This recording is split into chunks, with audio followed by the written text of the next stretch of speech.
भगवान ने नंद जी को विदा किया और फिर ठाकुर जी को उज्जैन नगरी में संदीपनी के यहां पढ़ने भेजा गया। उनके माता पिता ने वसुदेव देवकी ने उज्जैन नगरी में एक गुरु जी हैं संदीपनी थे उस जमाने में, संदीपनी, उनके यहां पढ़ने भेजा कि जाओ बेटा पढ़ाई करके आओ। शास्त्रों में एक श्लोक आता है भाई बहनों, शास्त्रों में 2 श्लोक आते हैं सेम शब्दों वाले, जरा पढ़ो। मातृ देवो भव पितृ देवो भव, इसका अर्थ क्या होता है? इसका बताएंगे आप लोग। माता भगवान होती है, पिता भगवान होते हैं, लिखा है। लेकिन वही शास्त्र कहते हैं माता शत्रु पिता बैरी। और 2 बातें हो रही शास्त्रों में, मातृ देवो भव पितृ देवो भव। माता भगवान होती है, पिता भगवान होता है। लेकिन वही शास्त्र अगले पेज में कहता है माता शत्रु पिता बैरी। लेकिन कौन कौन? एन बालो न पाठिता, जो अपने बच्चों को अच्छी शिक्षा न दिला पाए, जो अपने बच्चों की शिक्षा की अच्छी व्यवस्था न कर पाए। जो वेद कहता है माता भगवान होती है, वही वेद कहता है माता बैरी होती है। पिता भगवान होता है, लेकिन वही शास्त्र कहता है पिता शत्रु होता है, शत्रु होता है। लेकिन सब नहीं, जो अपने बच्चों को अच्छे संस्कार न दे पाए, अच्छी शिक्षा न दे पाए, उनकी पढ़ाई की अच्छी व्यवस्था न करवा पाए, खाली पैदा कर दें, मंजूरी करो जाए, पिंतर बनाओ, जाओ भीख मांगो खो जाए। क्यों पैदा किए थे? क्यों पैदा किए थे? बच्चा पैदा करना बहुत बड़ी बहादुरी नहीं है। बच्चों को संस्कारी बनाना, बच्चों को शिक्षित बनाना, ये भी हमारी लायबिलिटी होती है। और जो अपने बच्चों की शिक्षा की समुचित व्यवस्था न कर पाए, ऐसे माता पिता अपनी संतान के शत्रु हैं। माता शत्रु पिता बैरी, एन बालो न पाठिता न शोभते सभा मध्य हंस मध्य बको यथा। तो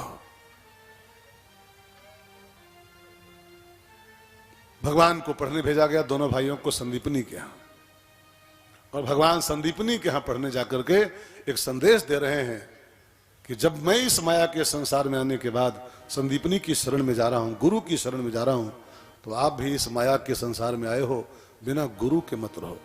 और एक बात और मैं कह दूं, गुरु भी संदीपनी के जैसा होना चाहिए।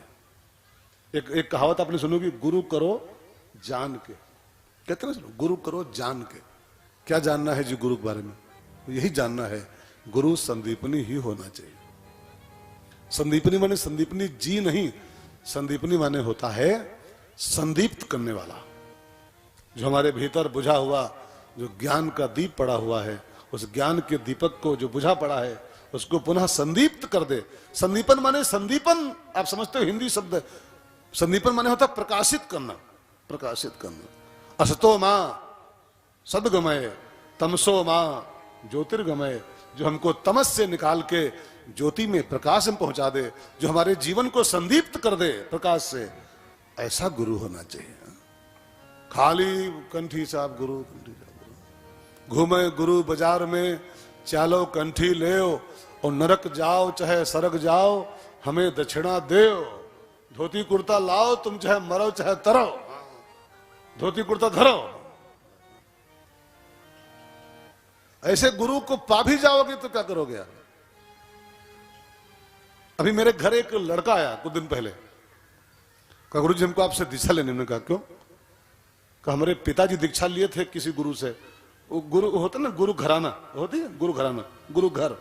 उनके बाबा से हमारे बाबा लिए थे, तो उनके बाप से हमारे बाप लिए, अब उनके लड़का से हम लें, उनके जो लड़का है उनसे हम मंत्र लें। ऐसा होता ना गुरु घराना एक। तो वो लड़का मेरे पास आया, कहा गुरु जी सब कह रहे हैं कि वो गुरु घराना है, उनसे मंत्र लो, लेकिन हमको वहां श्रद्धा नहीं है, वो जो इस समय गुरु जी हैं। मैंने कहा क्या हुआ?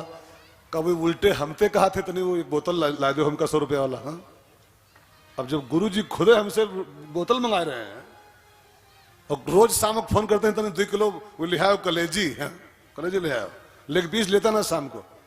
अब देखो गुरु जी जब खुद चलवस कह रहे हैं कि उतनी झिल्ली में 2 किलो लिहा आयो शाम का, 2 किलो, और एक शीशु डाल रहा है संग में। तो हमसे बोला गुरु जी ऐसे गुरु से मंत्र हम ले लें, मान लो घराना हमारा है वो, ये बाबा और बप्पा और भैया, अब भैया हमसे दारू मंगा रहे हैं, भैया हमसे बोटी मंगा रहे हैं, अब उनसे मंत्र हम ले भी लें तो हम जहन्नुम पहुंच जाएंगे। तो गुरु करो घराना से नहीं, जान के, जान के। घराना जाए चूल्हे में। बाबा लिए थे बाबा से, ठीक है वो इसके लायक होंगे तो बाबा लिए थे, उनके पिता, उनके बच्चे भी लायक होंगे तो पिताजी ले लिए। अब आज उनके बच्चे दारू पी रहे तो हम ले उनसे मंत्र क्या? लेकिन कई लोग वो सब जगह, हमारा तो गुरु घर है, घर खाक है, घर कुछ नहीं, लायक हो तो करिए। घर और क्या होता है? पात्रता है तो जरूर करिए, उसमें कोई दो राय नहीं। लेकिन अब दारू पीता है, वो गुटखा खाता है, बोटी खाता है, तो हम कहो मंत्र ली बा, हमारा गुरु घर है, घर जा जहन्नुम। गुरु करो जान के। एक बात मैं आपसे आज कहने जा रहा हूं, ये बात मैंने अभी कुछ ही देर पहले पढ़ी थी, कुछ देर पहले पांडे जी के तो पढ़ रहा था बैठा, ईजा में कुछ और पढ़ रहे हैं, वही पढ़ रहे थे। तो मैंने आज ही एक किताब में पढ़ा अभी, गुरु जो सच्चा गुरु होता है वो 4 काम करता है शिष्य के साथ। बहुत कीमती बात, ध्यान देकर सुनेगा। अगर गुरु 4 काम आपके साथ कर रहा है तो सदगुरु है, फिर गुरु आपका भला करेगा, कल्याण करेगा। गुरु 4 काम करता है, बहुत ध्यान देकर सुनेगा। 1, गुरु पहला काम करता है, गुरु शिकार करता है। शिकार, गुरु बड़ा शिकारी होता है। जो अपने शिष्य का शिकार नहीं कर पाए वो गुरु नहीं। शिकार माने, शिकार का अर्थ मत करना कि वो लेके धनुहा मारे, चला का गोली उली मारे। शिकार माने होता है आपके भीतर, शिष्य के भीतर जो पशुत्व बैठा है, जो कुछ विकार बैठे हुए हैं, उन विकारों का जो शिकार करे। पहले आते आते दीक्षा के बाद, शिष्य बनाने के बाद, जो पहला काम धनुहा उठा करके, और शिष्य के अंदर जो पशुत्व बंध है, जो मनुष्य के अंदर पशुता बंध है, उस पशुता को शिकार खेले उसका। गुरु शिकारी होना चाहिए। अभी मैंने एक किताब में पढ़ा था, उसमें लिखा था कि प्रत्येक डॉक्टर में 3 बातें होनी चाहिए, और गुरु डॉक्टर होता है। गुरु माने बाबा नहीं, सदगुरु वैद्य।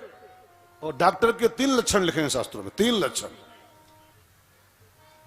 डॉक्टर साहब आप भी सुनो, आप तो आपको ही हैं, बहुत प्रसिद्ध डॉक्टर आप हैं, इस कथा के मुख्य यजमान भी हैं, मुख्य श्रोता भी हैं, और बहुत अच्छे डॉक्टर, बड़ी सेवा करते हैं। प्रत्येक डॉक्टर के अंदर 3 बातें होनी चाहिए, सदगुरु वैद्य। प्रत्येक गुरु में 3 बातें होनी चाहिए। 1, डॉक्टर लायन हार्ट होना चाहिए, लायन हार्ट, शेर जैसा उसका दिल हो डॉक्टर का। Number 2, doctor eagle eyes. Eagle eyes माने, ईगल माने क्या होता है जी? बाज। आइज माने आंखें। गुरु बाज की तरह आंख वाला होना चाहिए, और गुरु लेडी फिंगर जैसा। 3 item, lion heart, eagle eyes और लेडी फिंगर। 3 बातें प्रत्येक डॉक्टर में होनी चाहिए। डॉक्टर माने गुरु, सदगुरु वैद्य। तो पहली बात, गुरु लायन हार्ट हो। लायन माने शिकार करने वाला, ठीक है ना?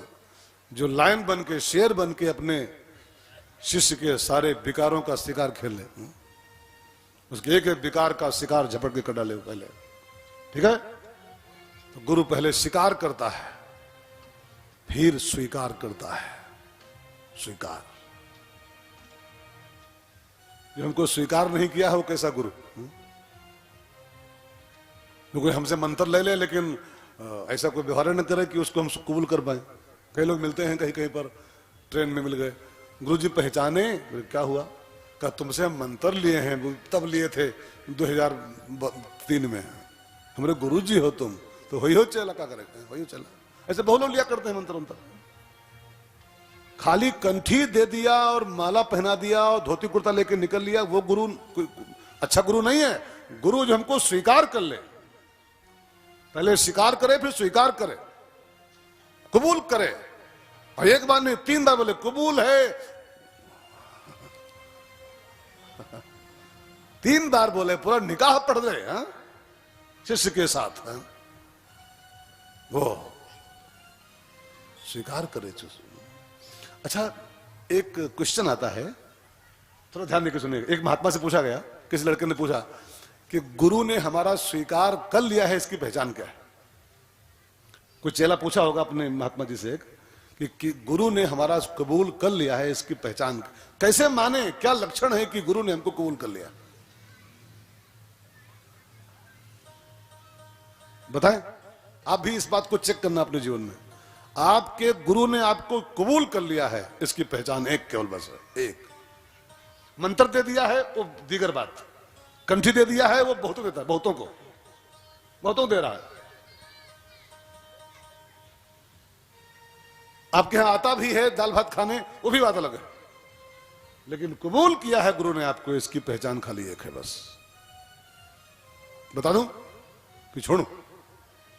हाँ, हटाओ यार। हाँ?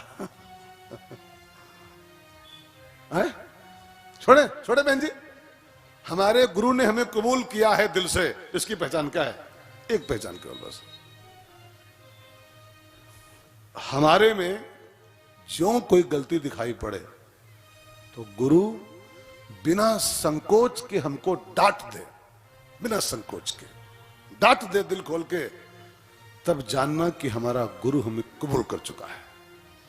और जब तक गुरु हमको डांट नहीं रहा है, ठीक है ना, तब तक मानना वो खाली बस लुपुड़ चुपुड़ कर रहा है, अभी कबूल नहीं किया है, कबूल नहीं किया है। बिल्कुल बिल्कुल परफेक्ट पहचाने है, परफेक्ट पहचान। जिस दिन हमारे में कमी दिखाई पड़े, गुरु बिल्कुल निसंकोच हमको धर फटकारे, तब उस दिन अंदर से कमरा बंद करके और नाचना अंदर से आप कि हमारे बाप ने हमें कबूल कर लिया, कबूल कर लिया हमारे। अभी तक खाली काम चलाऊ था, अब हम कबूल हुए। तो गुरु पहले स्वीकार करता है, फिर स्वीकार करता है,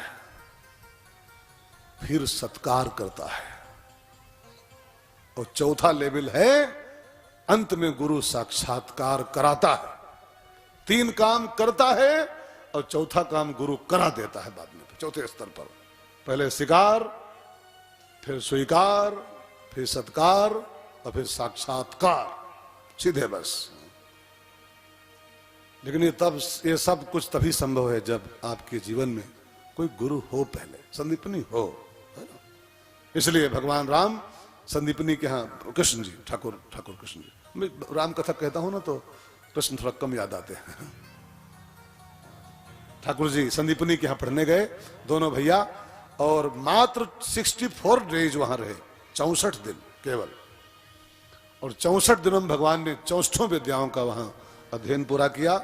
और गुरु दक्षिणा में गुरु पुत्र जो मर गया था समुद्र में डूब करके, उसको जमराज के यहां से लाके गुरु जी को वापस किया है दक्षिणा के रूप में। और फिर तो भगवान वहां से वापस आए, मथुरा के अधिपति ठाकुर जी हो गए। उग्रसेन राजा हैं और मथुरा का पूरा कारोबार, पूरा व्यवस्था सब भगवान के हाथ में आ गई।